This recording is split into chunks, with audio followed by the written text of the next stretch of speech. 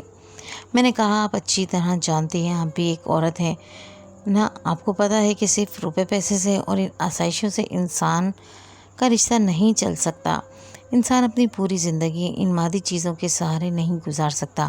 آپ کا بیٹا مکمل مرد ہی نہیں تو کیسے میں اس کے ساتھ رہ سکتی ہوں؟ یہ کہہ کر میں نے اپنی ساس کے گھر کا دروازہ کھولا اور دہلیز پار کر گئی۔ میں نے وہاں سے کچھ بھی نہیں اٹھایا۔ جس بات کا ان کو الزام تھا وہ وہیں پر چھوڑ کر آئی، کیونکہ میں کسی گناہ کی مرتکب نہیں ہو سکتی تھی۔ میری ساس تو چاہتی تھی کہ میں باقی لوگوں سے تعلق قائم کر کے خوش رہوں اور ان کے بیٹے کا یوں ہی بھرم رہے، پر میں ایسی گناہ والی زندگی کبھی مر کر بھی نہیں گزار سکتی تھی۔ سو میں نے اس شان و شوکت والے محل کو چھوڑ دیا اور لات مار کر واپس اپنے غریب خانے پر آ گئی۔ اب بھلے مجھے کوئی غریب آدمی ہی ملے، لیکن میرا اس کے ساتھ مکمل ہوگا رشتہ تو میں خوش رہوں گی، کیونکہ رشتے دولت سے نہیں بلکہ انسان کے مکمل ہونے سے چلتے ہیں۔